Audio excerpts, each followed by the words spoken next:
Some betrayals don't scream. They whisper, quietly, from places you never think to look. I didn't find out because I was suspicious. I didn't find out because I was searching.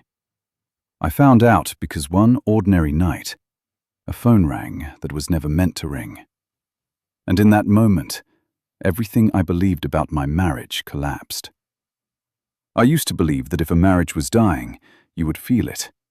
Arguments, distance, silence, something obvious. But our home was calm, too calm. My wife still laughed at my jokes, still asked how my day went, still kissed me goodnight. That's what made the truth so dangerous. Because when betrayal hides behind routine, it doesn't knock. It waits. We had been married for 7 years. 7 years of routines, Sunday mornings, shared prayers, late-night talks about the future. No dramatic fights, no broken plates, no signs of another life. Or so I thought. That night she fell asleep early. Exhausted, she said. Her phone was charging on the dresser. Mine was dead. I reached over to unplug hers, just for a moment. That's when I noticed it. A vibration. Not from the phone I knew. From underneath the drawer. At first, I thought I was imagining it. I stood still, held my breath. Then it happened again. A soft buzz, hidden, deliberate. I opened the drawer, and there it was. A phone I had never seen before. It wasn't old. It wasn't broken. It wasn't forgotten. It was fully charged. My hands trembled, not from anger, but confusion. Why would my wife need another phone? I told myself not to jump to conclusions. People borrow phones. People forget devices. But then the screen lit up. A message preview appeared. Just 6 words. Did you delete our chats? I didn't open it right away. I stood there arguing with myself like a stranger in my own house. If I open this, nothing will ever be the same. If I don't, I'll always wonder. The phone vibrated again, another message. I miss your voice tonight. My heart began to pound so loudly, I was afraid it would wake her. I looked at my wife sleeping peacefully beside me. The same woman who told me she loved me that morning. The same woman who prayed with me before bed. And suddenly, I realized something terrifying. Whatever this phone held, she had lived with it every day, and smiled anyway. I unlocked the phone. No password, as if secrecy itself was the password. The screen opened to a messaging app I didn't recognize. Hundreds of unread messages, voice notes, photos, call logs. Not from one person, from the same name, over and over and over again. I didn't read them yet. I couldn't. Because deep down, I already knew.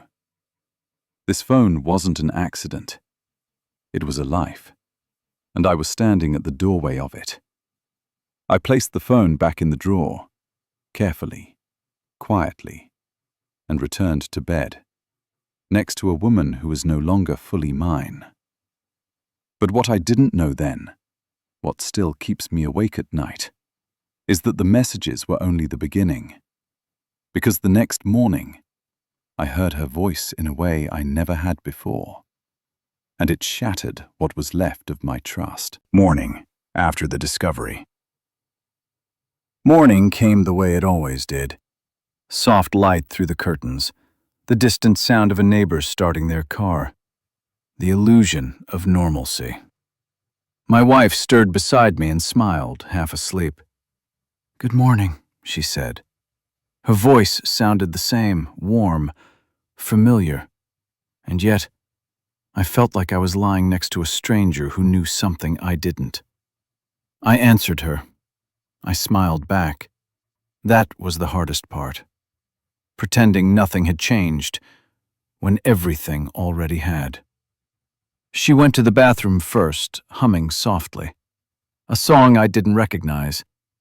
I lay there staring at the ceiling, replaying the messages I hadn't read.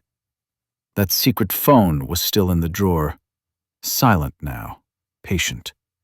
It felt like a living thing in the room, watching me. I realized something unsettling.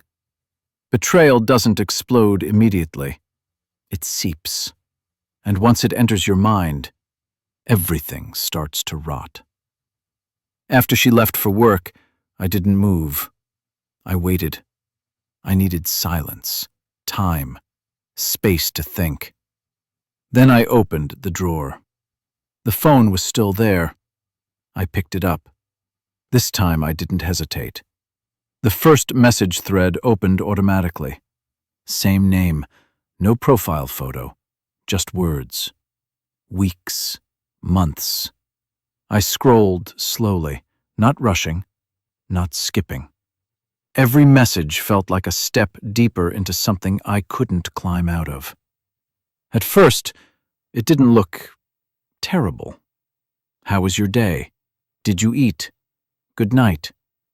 The kind of messages spouses send each other. Except I hadn't sent them. Then came the voice notes. I paused, put the phone down, picked it back up, pressed play.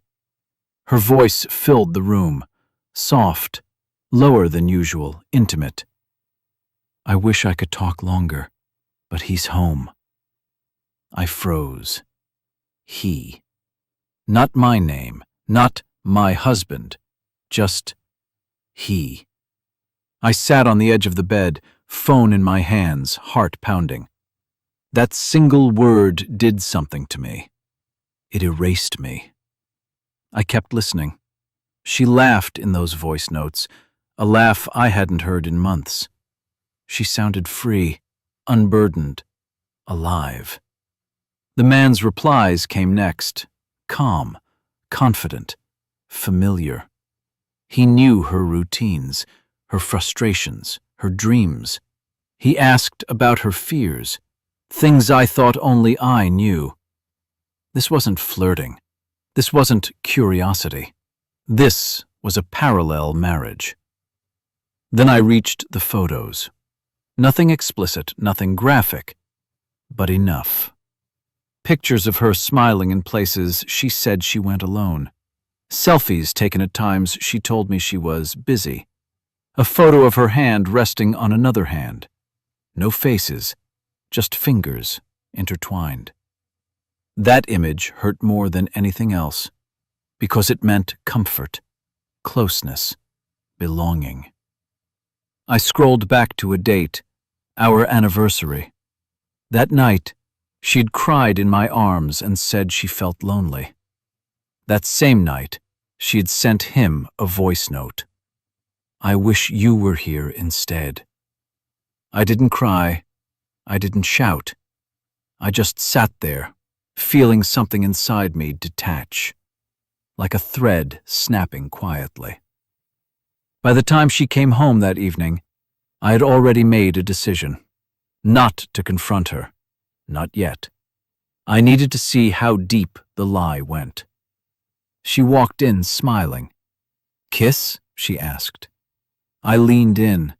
Her perfume smelled the same, but it no longer meant the same thing. Every word she spoke felt rehearsed. Every laugh sounded borrowed.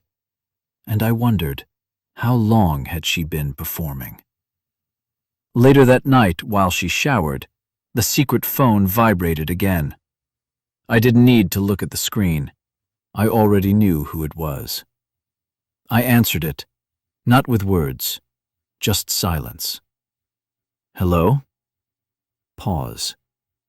"Are you there?" His voice was calm, unafraid, as if whoever held the phone didn't matter. That hurt. "I can't talk long," he said. "She's usually careful." Careful.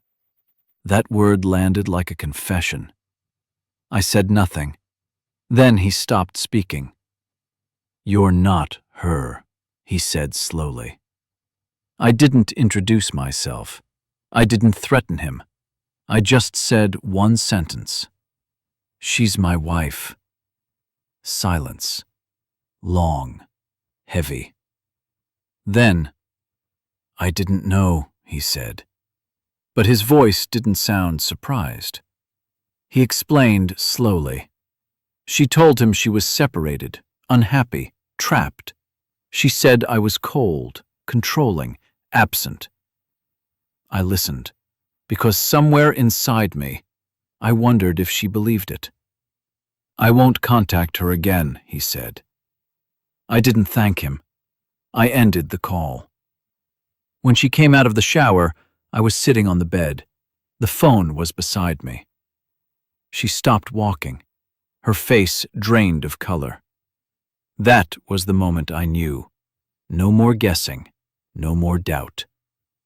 "How long?" she asked. Not what, not why, just how long. She didn't deny it, didn't cry at first. She sat down slowly. "I never meant for it to go this far."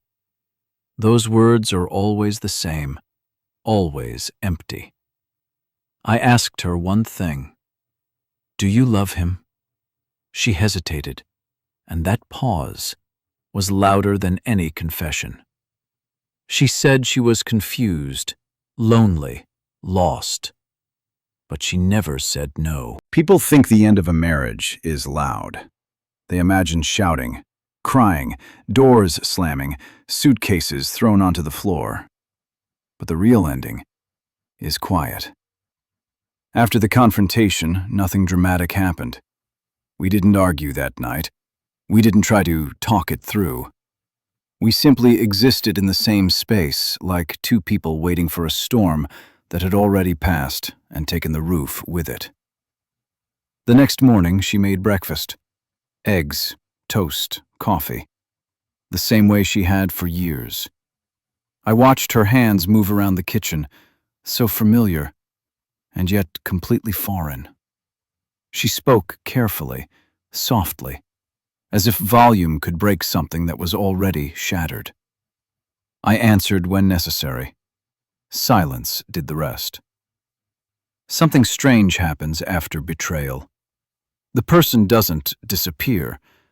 They're still there, still breathing, still smiling sometimes. But the version of them you loved becomes a ghost. I looked at my wife and kept remembering moments that no longer felt real. Our wedding day, late-night conversations, promises whispered without witnesses. And each memory now carried a question. Was any of it ever just mine? 3 days later, she finally cried. Not quietly, not politely. She broke down on the living room floor. She said she was sorry. She said she didn't mean to hurt me. She said she felt empty and didn't know why. I listened, not because I wanted explanations, but because I needed to know if she understood the damage. Then she said something that hurt more than the messages. "I never planned to leave you." Those words landed heavy, because it meant this wasn't about choosing him. It was about keeping me while reaching for someone else. I realized something in that moment. She didn't want a new life. She wanted two. Love can bend, stretch, even scar. But trust? Trust doesn't heal. It either exists or it doesn't. And once it's gone, every explanation sounds like strategy. A week later, I asked for the secret phone. She hesitated, then handed it to me. That hesitation told me everything I needed to know. I didn't go through the messages again. I went to the last one. A message she never sent. Typed, saved, unsent. It was addressed to him. It said, "I don't know how to let go of you. but I know I'm destroying something that once mattered. I wish I had been braver before I lied. I stared at that message for a long time, not because of him, but because she had clarity and still chose deception. Divorce doesn't begin with paperwork.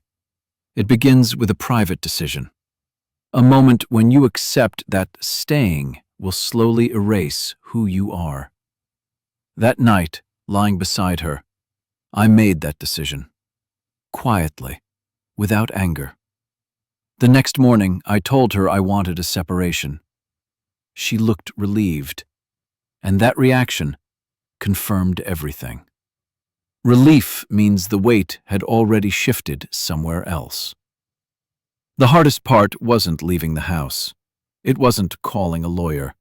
It wasn't explaining to family. The hardest part was grieving someone who was still alive. I moved into a small apartment, too quiet, too empty. For the first time in years, my phone didn't buzz with, "Did you eat?" or "When are you coming home?" Just silence. And yet, that silence felt honest. 2 months later, the secret phone buzzed one last time. I still had it. She hadn't asked for it back. The message was from him. Simple. "I hope you're okay." I stared at it. Then I did something I should have done long ago. I turned the phone off. Closure isn't always mutual. Sometimes it's an action. Turning something off. Walking away. Refusing to reopen a wound. That was mine. I don't hate her. That surprises people. But hatred requires attachment, and that attachment was gone. I learned something painful, but important. Love doesn't end marriages. Dishonesty does. I learned that loneliness doesn't justify betrayal. Silence doesn't mean peace. And intuition is rarely wrong. Most of all, I learned that self-respect sometimes costs you a life you worked hard to build.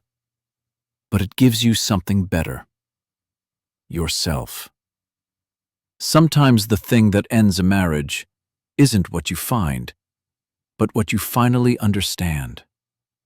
And sometimes, losing the person you love is the only way to stop losing yourself.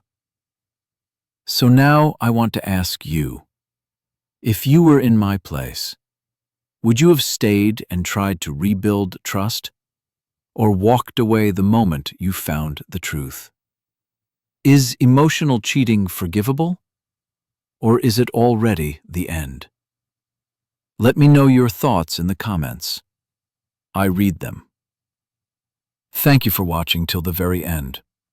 If this story resonated with you, please like, subscribe, and share it with someone who might need to hear it. Your support helps keep stories like this alive.